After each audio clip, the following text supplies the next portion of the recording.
Selamat datang. Kali ini kita akan membahas tentang Israel dan apartheidisme, terutama tentang pelanggaran-pelanggaran HAM yang dilakukan oleh Israel. Nanti akan ada banyak sekali penjelasan-penjelasannya. Check it out.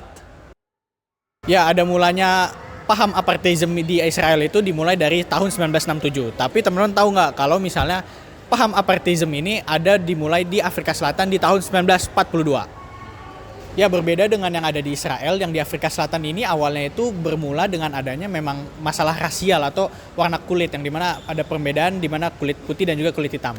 Tapi kalau yang terjadi di Israel itu adalah yang dimana mereka ini sudah kebelet benci gitu sama adanya warga di Palestina seperti itu. Ya, di dalam contoh kasus ini kami membagi dua aktor ke dalam aktor protagonis dan juga antagonis. Untuk aktor protagonisnya sudah pasti kami memasukkan negara Palestina ya, karena memang mereka adalah pihak yang dimana dikecam dan juga dibunuh-bunuhin gitu sama pihak Israel, dan juga kita masukkan aktor antagonisnya itu di negara Israel dan juga backingan-backingannya seperti negara Amerika Serikat, terus juga Inggris, yang dimana mereka ini selalu ada dukungan yang aktif lah di dalam forum-forum internasional seperti PBB, yang dimana Amerika ya contohnya sering sekali memakai adanya hak veto di dalam forum-forum PBB seperti itu.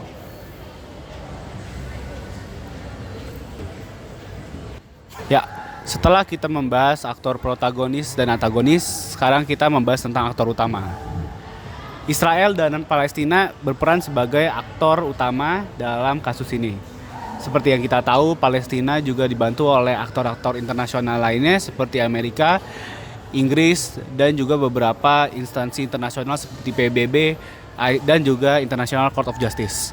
Namun sebenarnya Palestina juga dibantu oleh beberapa organisasi internasional seperti PBB, seperti ICJ, ICC yang mencoba untuk membuat hukuman kepada negara Israel ini, namun lagi-lagi karena adanya hak veto yang dilakukan oleh Amerika Serikat ke Israel, jadinya tetap saja Israel tetap unggul di balik pertempuran antara Palestina dan Israel, seperti itu.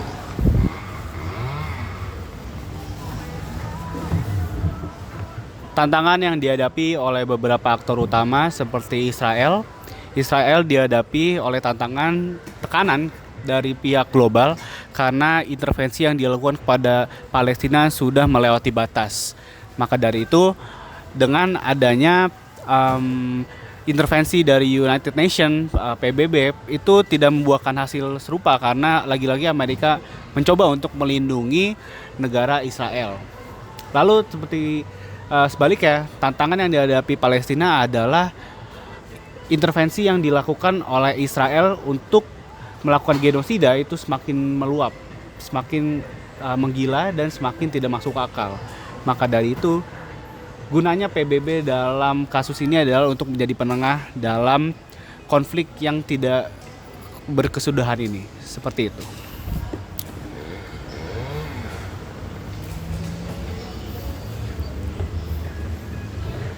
Right now, take a look at this. The United States today effectively stopped the United Nations from recognizing a Palestinian state by casting a veto in the Security Council to deny the Palestinian Authority full membership of the world body. Britain, Switzerland abstained. Remaining 12 members voted yes. We've been bringing you live coverage of this from the UN today. They are still live. Let's listen in here next.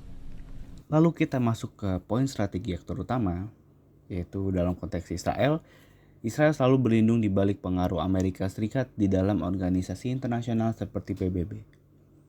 Seperti yang kita ketahui sebelumnya bahwa Amerika Serikat selalu menggunakan hak vetonya untuk Israel di PBB ketika Israel sedang digugat oleh Mahkamah Internasional, dan Amerika Serikat selalu menggunakan hak vetonya agar Israel tidak terjerat dari hukum internasional.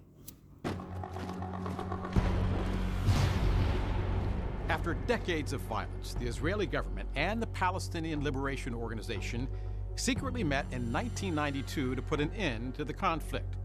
The meetings gave birth to the Oslo Accords, designed to establish a partnership for negotiating borders, governance, and a path to peace. Selain berlindung di balik pengaruh Amerika Serikat, Israel juga membantah tindakan genosida yang mereka lakukan terhadap Palestina dengan memakai dasar perjanjian Oslo. mereka selalu membenarkan tindakan genosida mereka karena Palestina lah yang mereka anggap menganggar perjanjian Oslo yang dibuat pada tahun 1995. The IDF is conducting a high-precision operation in limited areas of Shifa Hospital, following concrete intelligence that demanded immediate action. We know that senior Hamas terrorists have regrouped inside the Shifa Hospital and are using it to command attacks against Israel. Our targeted mission isn't just an operational necessity, it's a global imperative. Our forces have undergone specified training to prepare them for the sensitive environment and complex scenarios they may encounter. Lalu strategi utama yang dilakukan oleh Israel yang lain adalah Israel menyerang fasilitas kesehatan rumah sakit yang ada di Gaza. Israel melakukan strategi ini bukan tanpa alasan. Israel tahu bahwa operasi militernya mengakibatkan sejumlah besar orang terluka. Trauma fisik merupakan penyebab paling dominan dari kelebihan angka kematian di Gaza akibat genosida yang dilakukan oleh Israel dan penyerangan rumah sakit. Dapat diprediksi bahwa penangguhan layanan secara paksa di rumah sakit terbesar di Gaza akan sangat merugikan prospek keberlangsungan hidup para korban. Oleh karena itu, dengan menargetkan rumah sakit seperti di Al-Shifa, Israel secara sadar mengutuk ribuan orang sakit dan terlantar untuk mengalami penderitaan dan kematian yang dapat dicegah.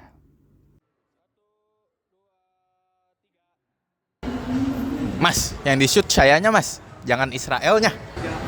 Ya, seperti yang udah disebutin oleh teman saya, tadi di strategi kita akan membahas di prospek keberhasilan.